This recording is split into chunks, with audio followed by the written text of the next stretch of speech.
In this video and podcast, we wanted to talk about setting up your utilities after you purchase home. Yes. Yes. This is typically something you do on day one of buying the home. So when it feels like a home, you're going to walk in and it is a critical task that we have to take care of. And some of them are a little bit easier to do than others. So make sure your transition is going as smooth as possible. And some of these people you can call ahead of time. So therefore it's not so stressful like the first one. So what are the basic 6 that we're going to talk about? And we wanted to mention also, if you are purchasing a brand new construction, they usually give you 48 to 72 hours that you can switch utility. But if it's a weekend, it can be a problem. And now, first we wanted to start all this utility from electric, water, sewer, gas, trash and recycle, internet and cable, and telephone services. Right, so let's break those down a little bit more. For electric, if you do not know, you can ask your real estate agent ahead of time who the city and utility is going to be. Is it a private company as well? Who is running this utility? You can typically call the electrical companies ahead of time and start new service the day of closing. So you can say, hey, I'm buying this house on X, whatever day. This is the day we're going to do. So this is something you can take care of ahead of time, typically, not always.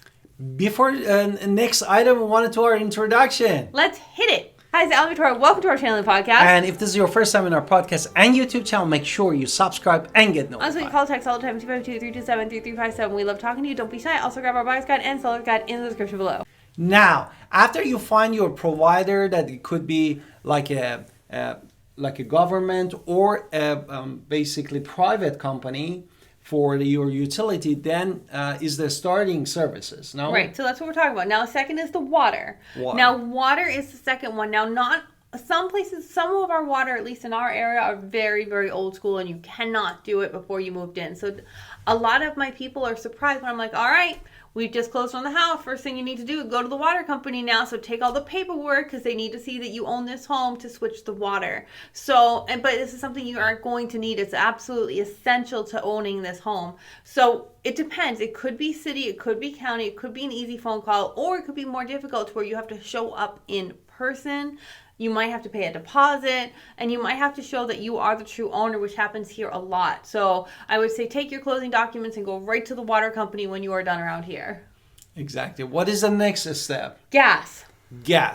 Therefore, definitely you need to, again, contact the gas supplier in Greenville, North Carolina. The good thing is all about in one umbrella that you call the company. And then basically you organize. But if you're getting a propane tank and it's a propane gas, then you're going to have them set it up. Exactly. So make sure you know who the gas company is ahead of time. If you have to have a propane tank, start getting quotes. If you are using the city or county ones, those are amazing, of course, as well. But make sure if it hasn't been used for a while, they might have a safety requirement that you might have to do. Exactly. And next thing that we want to talk about, the trash and recycle. Absolutely. No? Definitely.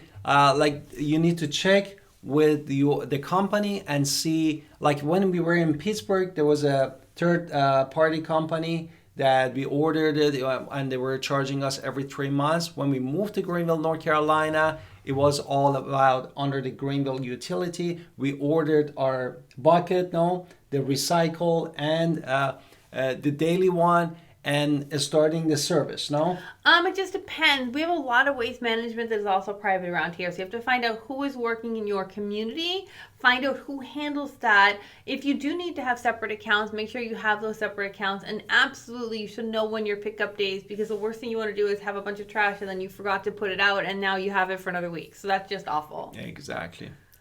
Therefore, internet and cable. This is super important, especially after COVID, that many people now work from home. You want it right away that your internet and cable. Or you just like to go on the internet. Yeah, right away to be connected. And of course, you need to choose the provider and see who is servicing in your area and make sure that you connect with them. You do the research about who is the best service And what else? I would also put phone, if you want a landline, put that under this category as well. This is a choice many people are not making these days, but definitely some people still make that choice. So if you are looking and you want a traditional cable as well, bundle it. If you just want internet providers, just get your internet providers. This is a choice for you. So it's not technically a utility, but it is a utility because you absolutely need this. Exactly. And you need to basically make an appointment. They come. They run the service for you. They wired everything to your house, or they connect it again from previous owner to you, and that's gonna be working in the proper order. Once you've done all these utilities, it can seem overwhelming, but it's really not. It's just organization and making sure, do what you can ahead of time, and then do what you must the day you move in. Because if you must go to the water company, just make that stop and be done with it. Exactly. And don't forget to call Alan Victoria at 252-327-3357 or going directly to our website, alandvictoria.com. We love to connect with you and helping you.